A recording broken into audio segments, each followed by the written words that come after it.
अस्सलाम वालेकुम अजीज़ तालिब मौलमिन हजरात। टीईटी पास होने के बाद आप तो टीईटी पास हैं, तो क्या सीईटी बैठ सकते हैं? देखिएगा, सीईटी बैठने के लिए क्या है, स्पेशल क्या एजुकेशन क्वालिफिकेशन होना चाहिए और उसकी एज लिमिट है। और वहाँ पर चंद मखसूस पेपर होते हैं। कौन कौन से पेपर होंगे और उसका परसेंटेज किस तरह से कैलकुलेशन किया जाएगा।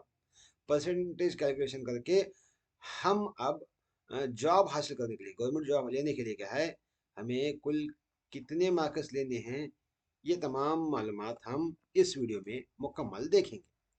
तो यहाँ पर क्या है, ये मालूमात हमें 2022 के जीपीएसटीआर जो कॉलफॉर्म हुए थे, उस नोटिफिकेशन के सबूत को लेकर क्या है हम बहस करेंगे। और ये क्या है, विजयपुर ज़िले का नोटिफिकेशन है, तो इसको लेकर बहस करेंगे। और साथ ही साथ हम देखेंगे कि बीजापुर ज़िले में, हाँ, बीजापुर ज़िले में कितना कट ऑफ खुड़ाया था, कितने मार्क्स लेने पर तुलबा को नौकरी मिली थी, जॉब मिला था, तो वो भी देखेंगे। तो चलो, सबसे पहले हम क्या है, इन तमाम मालूमात के हासिल करने के लिए क्या है, ये वीडियो मुकम्मल देखिएगा। अगर आप हमारे पहले नाज़रीन हैं तो चैनल को लाइक, शेयर, सब्सक्राइब करना मत भूलिए। और जो भी तलबा गवर्नमेंट जॉब हासिल करना चाहते हैं, इस वीडियो को मुकम्मल देखें ताकि तुम्हें पता चले कि हम सीईटी की तैयारी किस अंदाज से, किस तरह से करनी है। तो चलिएगा, अब हम और आखिर में ये भी बताएंगे कि सीईटी के जो पेपर्स हैं उसमें जो सवालात आते हैं, ये इसके लिए हमें किन किताबों का मुतालिया करना है, उस पर भी हम बहस करेंगे। तो सबसे पहले क्या है, हम यहाँ पर 2022 जीपीएसटीआर के नोटिफिकेशन की बुनियाद पर बहस करेंगे। और इस आपको एक बात बताता चलूँ, यहाँ पर पीएसटीआर और एचएसटीआर के बारे में भी मालूमात मिलेंगे। यानी जिस तरह से जीपीएसटीआर के लिए जो रूल्स हैं, उसी तरह के पीएसटीआर और एचएसटीआर के भी रूल्स होंगे। इसको देखेंगे तो आपको अंदाज़ा होगा कि एचएसटीआर के लिए या पीएसटीआर के लिए किस तरह का क्वालिफिकेशन होना चाहिए। तो चलिएगा, सबसे पहले हम एजुकेशन क्वालिफिकेशन क्या होना चाहिए उसके बारे में बहस करेंगे। तो ये क्या है, जयपुर जिले का नोटिफिकेशन है। तो चलो, अब देखिए हमारा एजुकेशन क्वालिफिकेशन क्या होना चाहिए।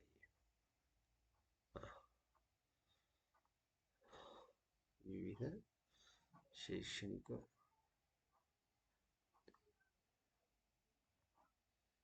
ಶೈಕ್ಷಣಿಕ ವಿದ್ಯಾರ್ಹತೆ ದೀನಗ क्या है, ಶೈಕ್ಷಣಿಕ ವಿದ್ಯಾರ್ಹತೆ ವೃಂದ ಮತ್ತು ನೇಮಕಾತಿ विशेष नियमಗಳು 2022 है। 2022 के अंदर जो नोटिफिकेशन है, उसमें एजुकेशन क्वालिफिकेशन क्या होना बताया गया है।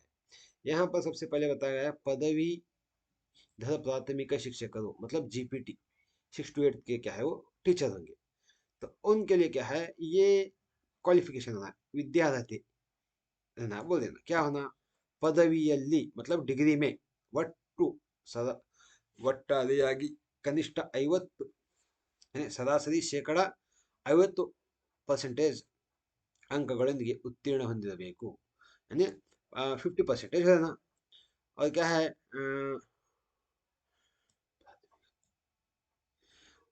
ಪ್ರಾಥಮಿಕ ಶಿಕ್ಷಣ 2 ವರ್ಷ, ಡಿಪ್ಲೊಮಾ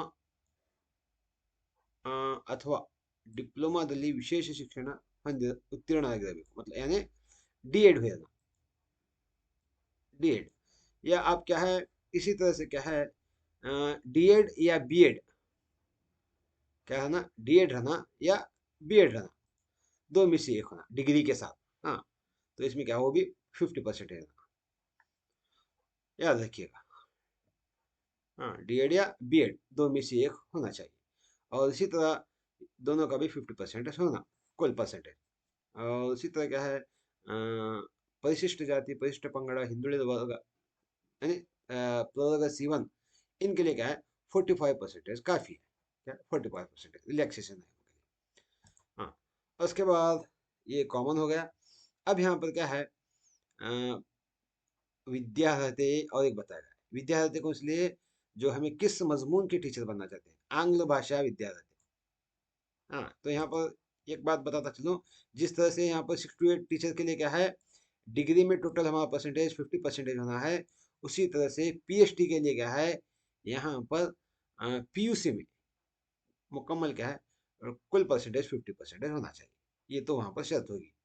और डीएड में क्या है, वहाँ भी परसेंटेज 50% होना, कहाँ पेपर पीएचडी के लिए इसी तरह से उसूल वहाँ भी होगा। अब हम देखेंगे आंग्ल भाषा शिक्षक के लिए, मतलब इंग्लिश मीडियम, इंग्लिश टीचर बनने के लिए 6 to 8 के इंग्लिश टीचर बनने के लिए, लैंग्वेज इंग्लिश टीचर बनना है आपको, तो उसके लिए क्या क्या क्वालिफिकेशन होना चाहिए देखिएगा।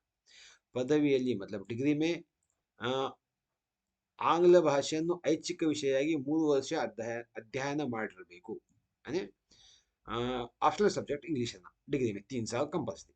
हाँ, उसके साथ मत तो उसके साथ क्या है, ये तमाम में से कोई भी एक लैंग्वेज है ना, या उसके साथ हिस्ट्री, इकोनॉमिक्स, राज्यशास्त्र, हाँ, भूगोल शास्त्र, रसायन शास्त्र, यानी कोई भी एक और 2 सब्जेक्ट क्या है वहाँ पर, लैंग्वेज तो है ना, या कोर सब्जेक्ट है जो हिस्ट्री पॉलिटिकल साइंस आते हैं वो एक है, ये क्या है कंपल्सरी है। उसके साथ क्या है, डिग्री में कुल हमारा 50% होना, 50% होना। हाँ, और इसी तरह क्या है, C1 कैटेगरी वालों को, C1 कैटेगरी और विकल चेतना जो फिजिकल हैंडीकैप है उनके लिए क्या है 55% रखा गया है, 5% कम है। इसके साथ साथ क्या होना, ಶಿಕ್ಷಕ ಶಿಕ್ಷಣದಲ್ಲಿ डिप्लोमा अथवा शिक्षण पदविಯಲ್ಲಿ, मतलब डीएड या बीएड में, दोनों भी है यहाँ पर, डीएड में या बीएड में हमें क्या है आंग्ल भाषा ವಿಷಯದಲ್ಲಿ ಬೋಧನಾ ಅಭ್ಯಾಸ या ಬೋಧನಾ ವಿಧಾನವನ್ನು ಅಭ್ಯಾಸಿಸಬೇಕು, यानी हमारा मेथडोलॉजी है ना वहाँ पर, डीएड या बीएड में ऑप्शनल, जिस तरह से डिग्री में रहता है वैसा बीएड में रहना या डीएड में रहना, तब क्या है आप जाकर क्या है लैंग्वेज इंग्लिश टीचर बनने के काबिल है, एलिजिबल है, टीटी पेपर 2 पास होने के बाद इसे अप्लाई कर सकते हैं। हाँ, और उसके बाद हम देखेंगे गणित ಮತ್ತು विज्ञान, गणित ಮತ್ತು विज्ञान, इसके लिए देखिएगा क्या क्या होना चाहिए, गणित ಮತ್ತು विज्ञान। तो इसके लिए यहाँ पर जिस तरह से वहाँ टोटल परसेंटेज 50 होना है, हर एक के लिए क्या है 50 होना है डिग्री का, याद रखिएगा। हाँ, और उसके बाद यहाँ पर हमें गणित शिक्षक, गणित मतलब विज्ञान मतलब पीसीएम टीचर के लिए, जिनका पीसीएम हो गया है डिग्री में, उनके लिए देखिएगा यहाँ पर क्या क्या रूल्स है। पदविಯಲ್ಲಿ मतलब डिग्री में गणित ಮತ್ತು ಭೌತಶಾಸ್ತ್ರ, भौतशास्त्र, हाँ, मतलब फिजिक्स, दोनों ಆಪ್ಷನಲ್ ಸಬ್ಜೆಕ್ಟ್ रहना, ಐಚ್ಛಿಕ ವಿಷಯ ಇರಬೇಕು, ಐಚ್ಛಿಕ ವಿಷಯವಾಗಿ 3 ವರ್ಷ ಕಡ್ಡಾಯವಾಗಿ अभ्यासिसಬೇಕು, यानी आप पीसीएम के टीचर, मैथ्स और साइंस टीचर बनना चाहते हैं तो मैथ्स और फिजिक्स दोनों भी क्या है डिग्री में ऑप्शनल सब्जेक्ट रहना 3 साल तक। उसके साथ ಈ ವಿಷಯಗಳ ಜೊತೆಗೆ फिजिक्स और मैथ्स के साथ रसायन शास्त्र, यानी केमिस्ट्री, गणकशास्त्र, यानी कंप्यूटर साइंस, इलेक्ट्रॉनिक्स, संख्या शास्त्र, हाँ, यानी स्टैटिस्टिक्स, और इसी तरह भूगर्भ शास्त्र यानी जियोलॉजी, इन तमाम में से कोई एक भी और एक क्या है ऑप्शनल सब्जेक्ट रहना, क्या ना ऑप्शनल सब्जेक्ट रहना, ये क्या है रूल्स है इसके अंदर, कौन है पीसीएम मैथ्स और साइंस टीचर बनने के लिए। हाँ, उसके साथ बीएड में यहाँ पर बता देखो, ये है ना, या ಪದವಿಯಲ್ಲಿ ಒಟ್ಟಾರೆಯಾಗಿ तो 50% होना चाहिए। इंजीनियर के स्टूडेंट्स के लिए भी यहाँ पर बताया गया, इंजीनियरिंग पदवी ಪ್ರತ್ಯೇಕವಾಗಿ ಗಣಿತ ಮತ್ತು ಅನ್ವಯಿಕ ಗಣಿತ ಅಪ್ಲೈಡ್ ಮ್ಯಾಥಮೆಟಿಕ್ಸ್ ವಿಷಯದಲ್ಲಿ ಕನಿಷ್ಠ 50ರಷ್ಟು अंकಗಳನ್ನು ಒಟ್ಟಾರೆಯಾಗಿ ಗಳಿಸಿರಬೇಕು, यानी 50% है ना, जो इंजीनियरिंग स्टूडेंट है उनके लिए। हाँ, वो भी क्या है बैठ सकते हैं इंजीनियर स्टूडेंट्स, इस तरह से इनका उसूल है। उसके साथ क्या है बीएड में देखिएगा, बीएड में भी क्या है इसी तरह से हमारा बीएड या डीएड, डिप्लोमा, डीएड या बीएड, इन दोनों में भी क्या है आप ऑप्शनल सब्जेक्ट मैथमेटिक्स होना चाहिए, मैथ्स और साइंस, मैथ्स होना कंपल्सरी। मैथ्स तो क्या है ಕಂಪಲ್ಸರಿ.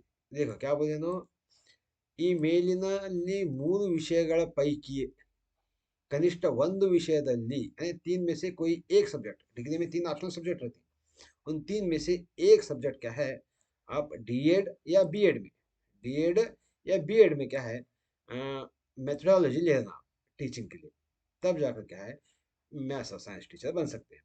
उसी तरह यहाँ पर जीव शास्त्र, जीव विज्ञान मतलब बायो साइंस टीचर के लिए, स्पेशली साइंस टीचर के लिए, जीव विज्ञान के लिए, जिसे हम सीबीजेड कहते हैं, ये कैंडिडेट के लिए देखिएगा, सीबीजेड कैंडिडेट टीचर्स, इनके लिए क्या क्वालिफिकेशन है। तो ये क्या है, रसायन ಶಾಸ್ತ್ರವನ್ನು ಕೆಮಿಸ್ಟ್ರಿ के साथ ऐच्छिक विषयವಾಗಿ 3 ವರ್ಷ ಕಡ್ಡಾಯವಾಗಿ ಅಭ್ಯಾಸ ಮಾಡಿರಬೇಕು, 3 साल तक है कंपल्सरी केमिस्ट्री पढ़ेगा ना।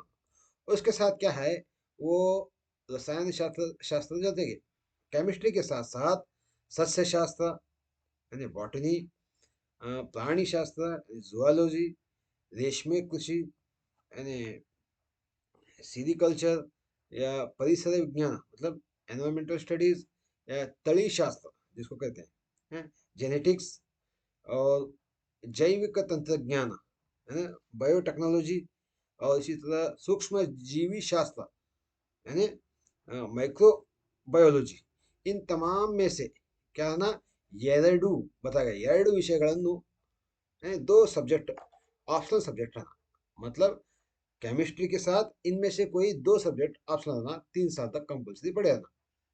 हाँ, वो क्या है, पीसीएम स्टूडेंट्स क्या है ये, यानी जीव शास्त्र, जीव विज्ञान मतलब साइंस टीचर बन सकते हैं जीपीटी में 6 to 8 के लिए। हाँ, याद रखिएगा। और इसी तरह क्या है, ये भी 50% इनको भी कंपल्सरी है, 45% C1 कैटेगरी और विकल चेतन जो हैंडीकैप है उनके लिए भी है। और उसी तरह यहाँ और एक बताया गया, देखो क्या, ये जो 3 सब्जेक्ट हैं उनमें से क्या है, एक सब्जेक्ट क्या है बीएड में, डीएड या बीएड में मेथोडोलॉजी लेना, ये तो कंपल्सरी है। हाँ, उसी तरह समाज शास्त्र पाठ शिक्षक करो यानी 68 के समाज साइंस सोशल साइंस टीचर के लिए क्या क्या है देखिए क्वालिफिकेशन। तो यहाँ पर 3 ವರ್ಷಗಳ ಪದವಿಯಲ್ಲಿ 3 साल में ಡಿಗ್ರಿ के 3 साल में क्या है, ಸಮಾಜ ಪಾಠದ ಸಮೂಹ ವಿಷಯಗಳಾದ ಇತಿಹಾಸ, ಅರ್ಥಶಾಸ್ತ್ರ, ಭೂಗೋಳಶಾಸ್ತ್ರ, ರಾಜ್ಯಶಾಸ್ತ್ರ, ಸಮಾಜಶಾಸ್ತ್ರ ಇವುಗಳ ಪೈಕಿ यानी इनमें से कोई दो, ಎರಡು ವಿಷಯಗಳನ್ನು ಐಚ್ಛಿಕ ವಿಷಯವಾಗಿ ಅಭ್ಯಸಿಸಬೇಕು, कोई दो क्या है सब्जेक्ट लेना, अथवा या ಎರಡು दो लेना, या क्या करना, ಪದವಿಯಲ್ಲಿ इसमें हिस्ट्री, इतिहास, अर्थशास्त्र, भूगोलशास्त्र, राज्यशास्त्र, समाजशास्त्रಗಳ ಪೈಕಿ कोई भी अगर एक सब्जेक्ट ले हैं तो ऑप्शनल, तो उसके साथ क्या है 3 साल तक आप क्या है लैंग्वेज, कोई भी लैंग्वेज या कन्नड़, उर्दू, इंग्लिश, हिंदी, तमिल, ये भी क्या है एक सब्जेक्ट लेना, कम से कम इस तरह क्या है यहाँ पर कॉम्बिनेशन।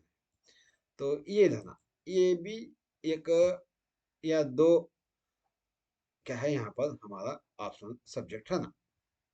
हाँ, दो हिस्ट्री, इकोनॉमिक्स, ज्योग्राफिया, पॉलिटिकल साइंस, समाजशास्त्र, सोशियोलॉजी, इनमें से दो ना, या इनमें से एक के साथ कोई भी एक लैंग्वेज ऑप्शनल सब्जेक्ट रहा। और हमारा टोटल परसेंटेज क्या है 50% है ना। और उसी तरह क्या है C1 और इनके लिए तो परसेंटेज क्या है 5% कम रहे तो चलेगा।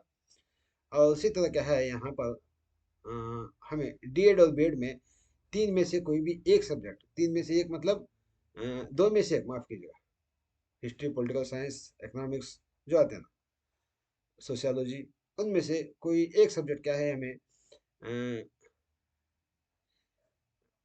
बीएड या डीएड में क्या है मेथोडोलॉजी लेना ऑप्शनल सब्जेक्ट, तब जाकर क्या है हम सीईटी बैठने के काबिल हो सकते हैं, सीईटी बैठ सकते हैं। हाँ, तो ये रहा हमारा एजुकेशन, एजुकेशनल क्वालिफिकेशन। अब हम देखेंगे एज लिमिट क्या है हमारी, एज लिमिट देखिएगा।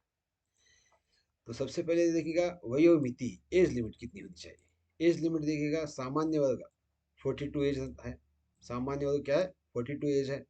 हाँ, 2A 2B 3A 3B के लिए क्या है 45 एज है। और SC ST C1 कैटेगरी और हैंडीकैप स्टूडेंट्स के लिए, है ना, फिजिकल विकल चेतना अभ्यर्थी तो क्या है 47 एज।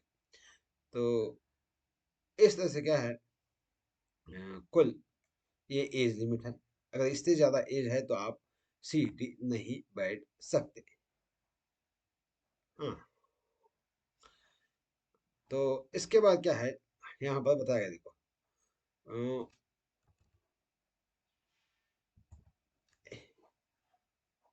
हाँ, इसके बाद हम देखेंगे पेपर कितने होंगे, टोटल क्या है पेपर का बाद में देखेंगे हम। हमारा परसेंटेज किस तरह से कैलकुलेशन किया जाता है इसके बारे में अब हम देखेंगे। यहाँ पर वही वही है, क्या है यहाँ पर परसेंटेज। देखिएगा यहाँ पर बताया गया है वेटेज किस तरह से कैलकुलेशन किया जाता है। मेरिट लिस्ट में हमारा नाम आना चाहिए और हमें गवर्नमेंट जॉब मिलना चाहिए, तो हमें ये देखना बहुत जरूरी है। तो फर्स्ट यहाँ पर बताया गया है स्पर्धात्मक परीक्षा, स्पर्धात्मक परीक्षा यानी CET। तो CET में क्या है 50% होना चाहिए। हाँ, उसके बाद TET यानी 50 मार्क्स की जगह CET में हमारा 50% लेगा लिया जाएगा। टोटल हमारा परसेंटेज कितना है उतना लिया जाएगा। और CET का बाद में देखेंगे। सबसे पहले हम देखेंगे हम हमारे TET में हमें TET में 20% है। और पदवी डिग्री का क्या है 20% पकड़ेगा। और इसी तरह क्या है शिक्षक और शिक्षण मतलब DED या BED का 10% पकड़े जाएगा। इस तरह से क्या है ये कैलकुलेशन किया जाएगा। हाँ, याद रखिएगा। तो अब हम देखेंगे यहाँ पर इसका कैलकुलेशन किस तरह से करते हैं, करना है, निकालना है, परसेंटेज किस तरह से निकालना है। हाँ, तो परसेंटेज निकालने के लिए हमें क्या करना चाहिए, तो हम देखेंगे यहाँ पर सबसे पहले हाँ,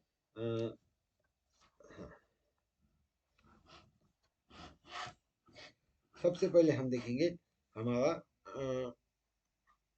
DED या BED का इसके लिए क्या है यहाँ पर 10% लिया जाएगा।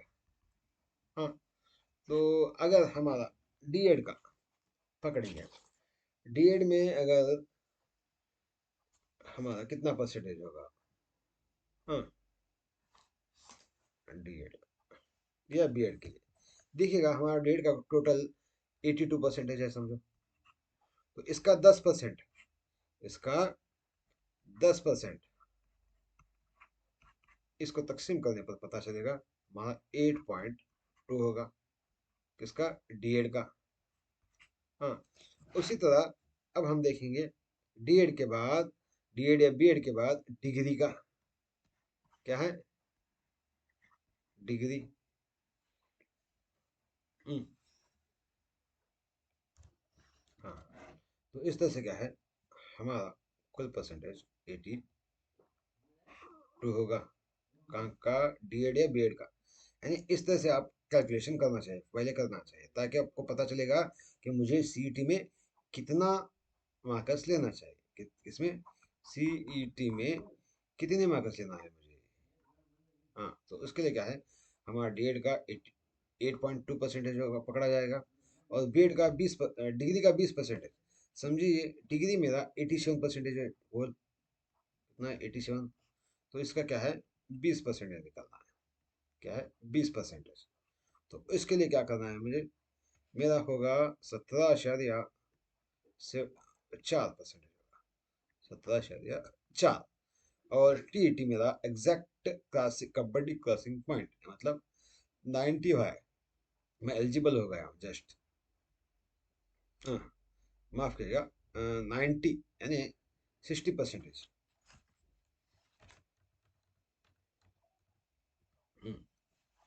मैं कितना है 60% हो रहा है एग्जैक्ट 60%। इसका 20%। 60% इसका 20% है। हाँ, 60% का 20% यानी ये हो गया 12 मार्कस। तो यहाँ पर ये 60% कैसा आया देखिएगा, आप यहाँ को बताता हूँ मैं आपको। मैं सी में क्या टी में कुल मैं 90 मार्क्स लिया हूँ। 90 कितने मार्क्स हैं मेरे, तो इस लिहाज से क्या है 150 को 90 अगर परसेंटेज निकाला जाए तो ये हो जाएगा 60%। कितना होगा 60% हो जाएगा। तो यही क्या है, यही यहाँ पर मौजूद है। तो इस तरह से क्या है, ये हमें परसेंटेज कैलकुलेशन करते हैं। तो अब क्या है, इन तमाम को जमा करेंगे। क्या करेंगे, जमा करेंगे।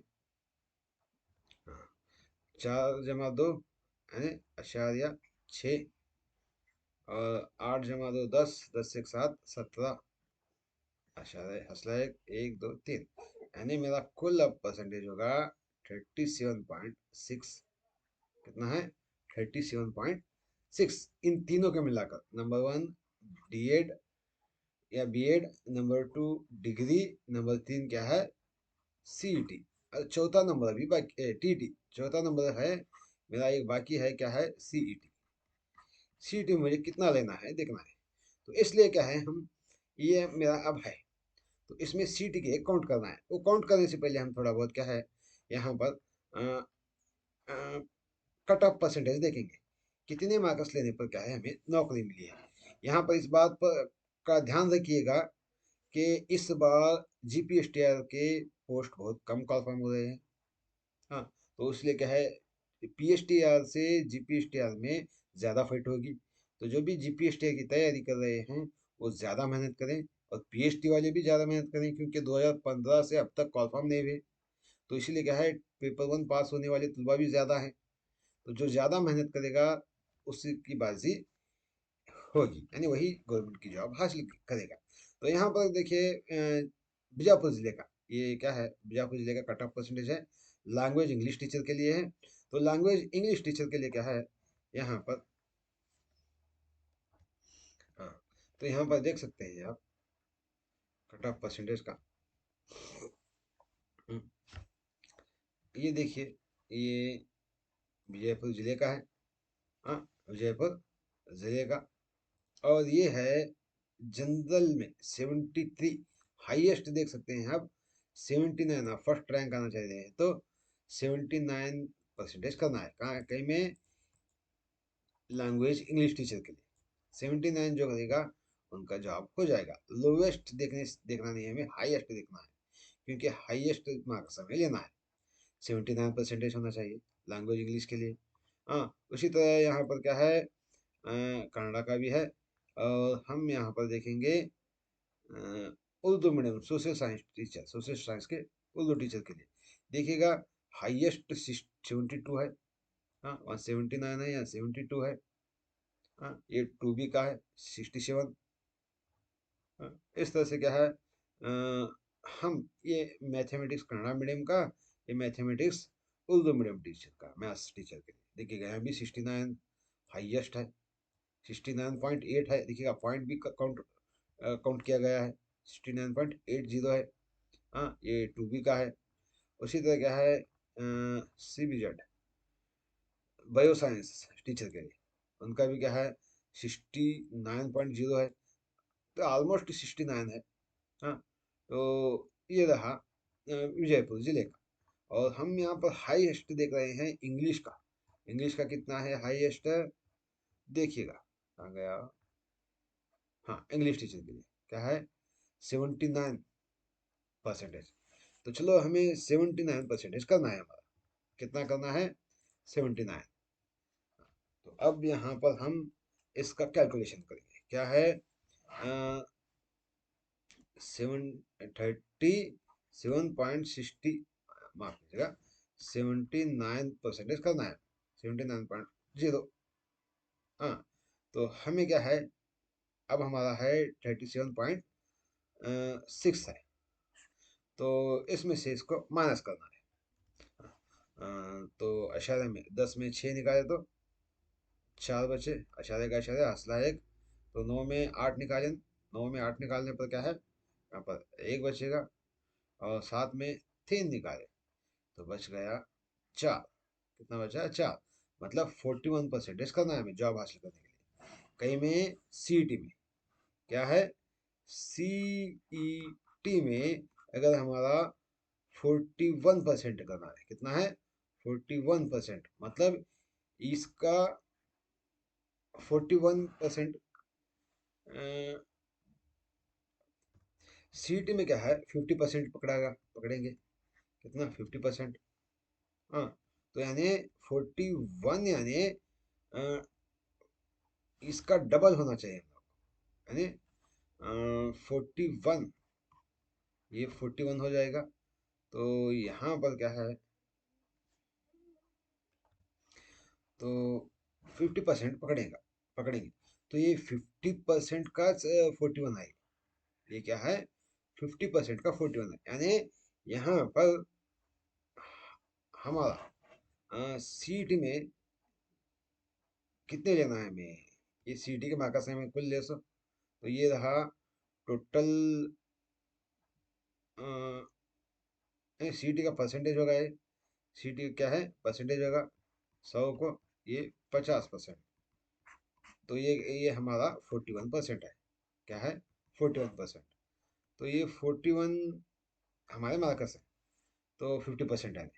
तो हमें सीट में कितना लेना है, तो यहाँ पर मैं आपको बताता चलूँ।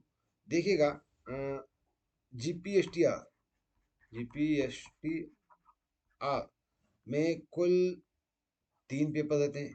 कितने? 3 पेपर रहते हैं। हाँ, तो टोटल क्या है, 400 मार्क्स का पेपर रहते हैं। 400 मार्क्स पेपर में 3 पेपर रहते हैं। तो पहला पेपर, फर्स्ट पेपर क्या है, जनरल होता है। तो तमाम क्या है, ऑब्जेक्टिव टाइप के क्वेश्चन होते हैं, 150 मार्क्स का आता है।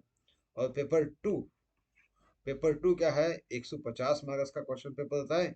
इसमें क्या है, 50 ऑब्जेक्टिव टाइप रहते हैं, और 50 क्या है, 100 क्या है, रिटर्न रहते हैं। क्या है? रिटर्न। ये मल्टीपल चॉइस एमसीक्यू रहते हैं, और ये क्या है, रिटर्न रहते हैं। रिटर्न तहरीर रहते हैं। और तीसरा पेपर क्या है, यहाँ पर 100 मार्क्स का आता है। तो इस तरह से टोटल 400 मार्क्स का ये हमारे पेपर होंगे। 400 मार्क्स का पेपर होगा। तो इसमें क्या है, 400 मार्क्स में हमें किससे किसे कितने लेना चाहिए। तो देखिएगा, टोटल हमें 400 मार्क्स में अ, हाँ, तो इस तरह से यहाँ पर 400 मार्क्स का पेपर होगा।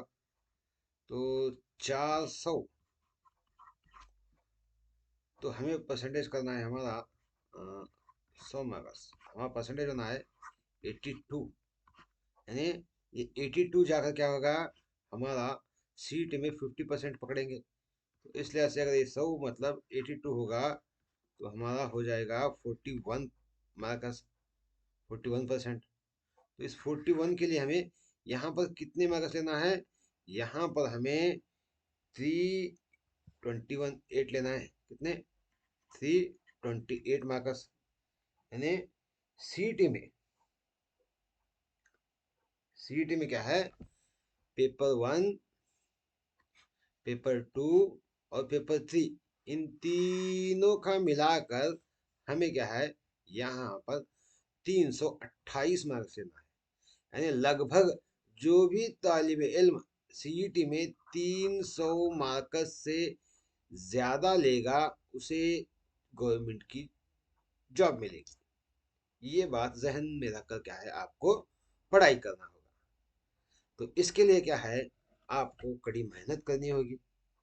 क्या करनी होगी? कड़ी मेहनत करनी होगी। हाँ, तो अब हम देखेंगे, तो इसके लिए क्या है, यहाँ देखेंगे पेपर 1 के लिए हमें मवाद कहाँ मिलेगा। पेपर 1 में कौन कौन सा सिलेबस है, पेपर 2 में क्या सिलेबस है, पेपर 3 का क्या सिलेबस है, ये सब क्या है, मैं एक पिछले वीडियो बनाया हूँ, उसका लिंक भी डिस्क्रिप्शन बॉक्स में भी होगा, या नवाज़े उर्दू यूट्यूब चैनल पर जाकर भी आप देख सकते हैं इनका सिलेबस क्या है। और इनके मॉडल क्वेश्चन पेपर देखना चाहिए पहले, मॉडल क्वेश्चन पेपर या इसके प्रीवियस ईयर चले हुए सवाली परिचयों को, क्वेश्चन पेपर को। तो वो भी क्या है, मैं इंशाल्लाह इस नवाज़े उर्दू यूट्यूब चैनल पर चंद दिनों के बाद इंशाल्लाह जल्द जल्द हल करके भी, सॉल्व करके भी डालूंगा। और इसके मॉडल क्वेश्चन पेपर और सिलेबस की कॉपी पूरे क्या है, Nawaz Urdu YouTube, Nawaz Urdu Telegram group में आपको मिलेंगे, जो डिस्क्रिप्शन बॉक्स में भी उसका लिंक है। या टेलीग्राम ग्रुप में जाकर नवाज उर्दू टाइप करने पर क्या है, मेरा ग्रुप शो होगा, वहाँ ज्वाइन होकर क्या है, आप मुफ्त में सिलेबस कॉपी और प्रीवियस ईयर एक मॉडल क्वेश्चन पेपर भी हासिल कर सकते हैं।